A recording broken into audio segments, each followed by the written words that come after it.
What's up everyone, my name is Bacon and today I will be taking a look at the Merkava Mk.1 in ground RB battles. So as per usual, we're going to start off with some pros and cons that I noticed when driving this vehicle. Of course, not going to be noting everything I noticed, just really the things that really stood out. So firstly, some pros.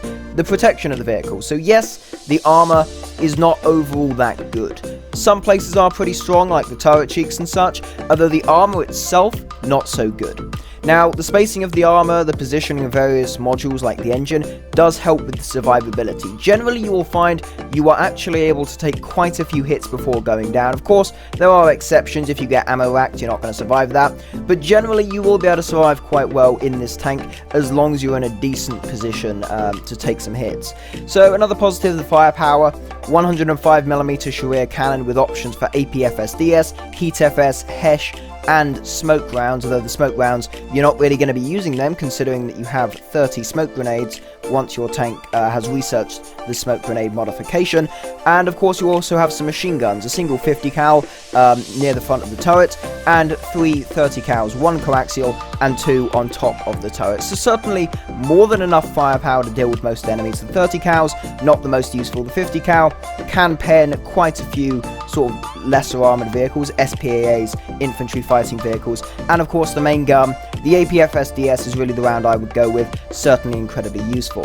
So now for some cons. So the size of the vehicle.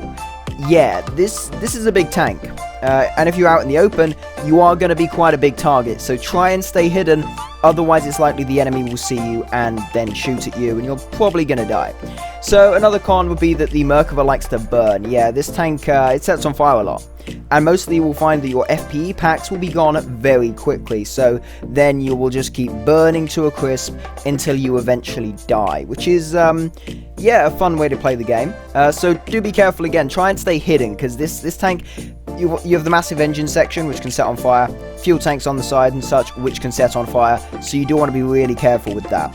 So, of course, the final thing to note, which is a bit annoying, the cost. 9,193 silver lions to repair the vehicle when spaded, and this is even before factoring in the ammo cost. The APFSDS, the HESH rounds, and the smoke rounds do cost. The Heat FS rounds are free, but I personally, I don't use really Heat FS with this, I use the APFSDS, so that can be a bit expensive.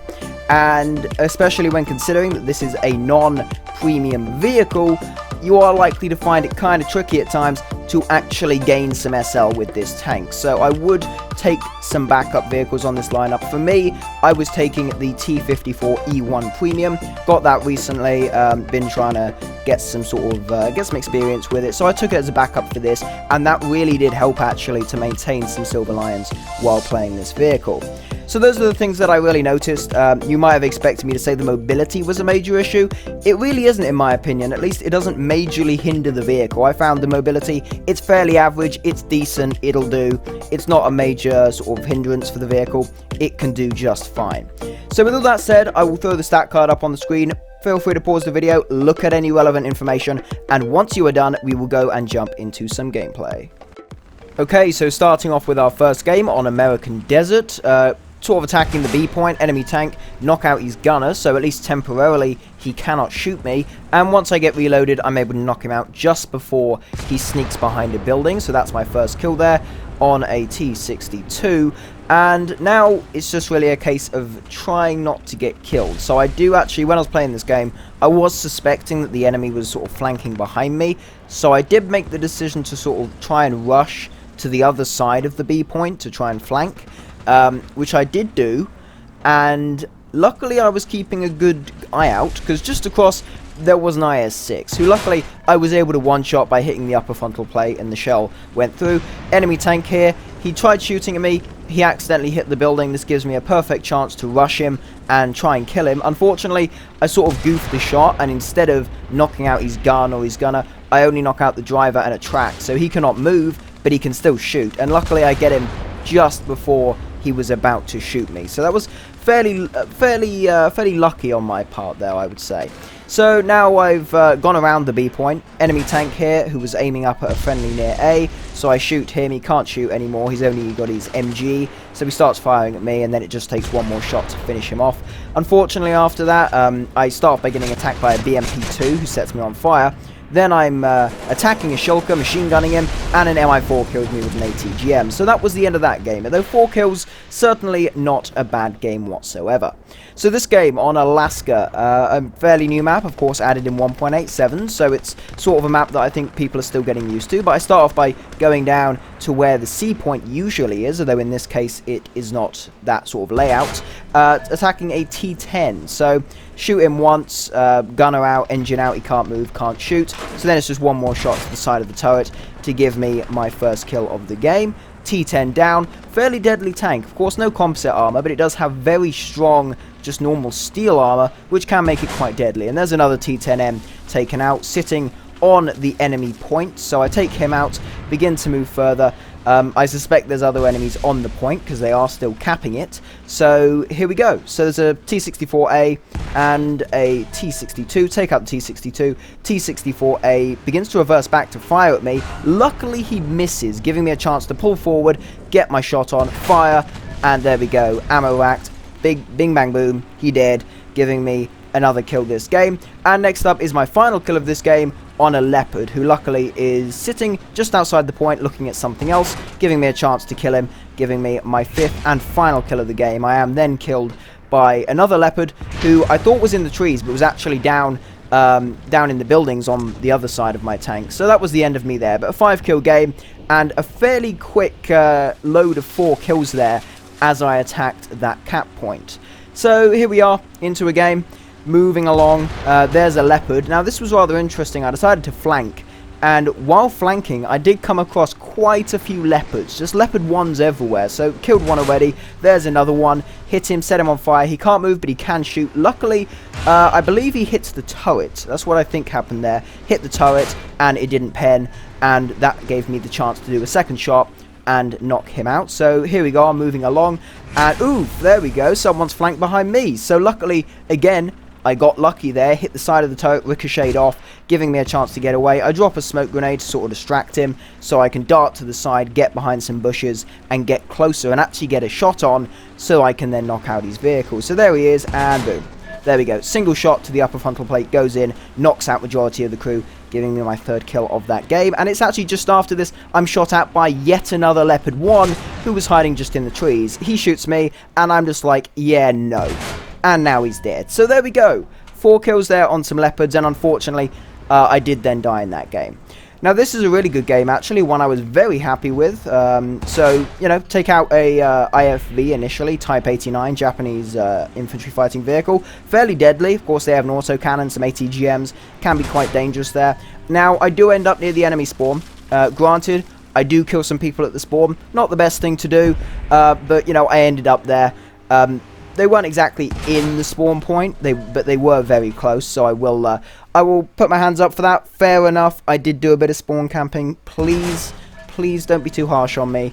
But I took some of them out. I did then leave the spawn, although as I was leaving, I saw another enemy tank coming towards me, and I don't want to just expose the weakest bit of my armor to him, so I took him out as well before heading off into another direction. And in that other direction, I came across the heavyweight champion himself, the Mouse. So the first shot, yeah, it just damages the transmission a little bit, doesn't actually do anything, which is a tad annoying. Then what I do is I reverse up, hit the turret, make sure he cannot shoot anymore, which now he cannot do. And also, he is slow, but I don't want him escaping, so I knock out the engine and transmission, and then go in for the final kill shot. And that shot is a shot to the side, hit the ammo rack, and, you know, luckily, he does die. You hit the ammo goes boom boom, and that is bye-bye Mr. Mouse. So, at this point, the enemy have captured every single cap point. There is only one other teammate currently alive, apart from the guy at the spawn, and I'm beginning to realise, you know what, maybe we're not going to win this one. So I head back to the friendly spawn, I find 2 enemy tanks, so I was going to go for the Type 74. Instead I take out the M47, his turret was closer to being aimed at me, so I thought, take him out first. This guy has no idea what's going on, he's kind of scared, and there we go. And it in fact wasn't a Type 74, but in fact an STB-1, which in a way is a Type 74, but it's the prototype. But still, yeah, took out Japanese sort of MBT there. Got a game, 7 kills, pretty good. Some of them were spawn camps, but I will put my hands up for that and say fair enough. So there we go, actually killing a Type 74 that time. There's a Leopard, he aims at me, and then just slowly reverses away. I don't know what he was doing. I think he was just a case of, oh, maybe the Merkava's got his gun loaded, I'm just going to run away. He could have actually got me there, I think, but luckily he didn't. So I'm hiding out here near the castle at this point on Fulda. 2 tanks come along. Leopard 1, just got to fire into him. Boom, he's dead. And there is a Japanese SPAA. Forgot what it's called. Can't remember. I guess we will see when the kill feed comes up, but I do take him out. And there we go, yes, Type 87. Type 87 SPAAG. Take him out with a single shot. Ammunition load goes up, giving me my 3rd kill of the game. Head back into the enemy cap point. I've been staying around the castle. This is where the cap point is, but there are enemies hiding here, and there's a Type 74, and boom. Take him out so that he can't shoot, can't drive. He's basically just going to sit there, burn, and eventually die when I reload. So, bye-bye. And that is my 4th kill of the game. Now, after that, I did start uncapping the base, but then I drove away because I saw that there were friendlies being killed just away from the castle, so I did go off and head over there. Eventually ended up on the other side of the castle, where I found, yes, a Sturmpanzer II. Of course, it's just a tank where you find it at every BR. Top tier, low tier, mid tier, Sturmpanzer II, it's everywhere. It's a multi-role vehicle. And here it is. So I decided to shoot him a little bit, maybe kill him. And yeah, my MGs deal with him quite sufficiently, giving me my 5th and final kill of the game, after which we do eventually actually cap the base, and an ME-262 decides to come say hello. Yeah, he's a bit dead, but you know what, we capped the base, that was a victory. So obviously in the video we started off with some games where I died, got a 5 kill game, a 4 kill game, but you know, we finished off with a 7 kill game and a 5 kill game where I actually survived. So it does show this tank can certainly survive, even survive a whole game without even being shot at if you can be sneaky enough, which is certainly quite good. As I said, the mobility, many people have said it's an issue. Personally, I really do not think the mobility is that bad. It's perfectly average, not really an issue with the mobility. The only things I have issues with is how easily the thing sets on fire, the repair cost, and just very minor things, various minor things, but mostly it is a very fun vehicle. I've really enjoyed it. Now I am slightly biased considering it is one of my favourite tanks, but nonetheless I have very much enjoyed playing this vehicle. The event, granted I did not grind it out in the event, I have been given it on test drive, so I'm not really in a position to say whether or not the event grind was worth it, but I have had a lot of fun playing this vehicle. If you ground it out, I hope you are having fun with it too. So yeah, I think I will end the video there. To briefly sum it up, I enjoyed the tank, I like it, I don't have any major issues with it. I think it's a perfectly fun tank. Of course, a lot of people are using it post the event, just playing it. A lot of people are just rushing with it.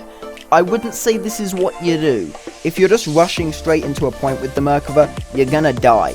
You gotta sort of flank, try and be sneaky. Don't really do close range. Of course, it can be used close range, it can do that, but I wouldn't actively jump into a swarm of enemy tanks with the idea of surviving, because you're probably not going to survive that. But yeah, so thanks a lot for watching. If you did enjoy, please consider smashing that like button, maybe even subscribe to the channel if you want to see more of this content. If you do, that would be massively appreciated. Thank you again for watching, and I will see you in the next one.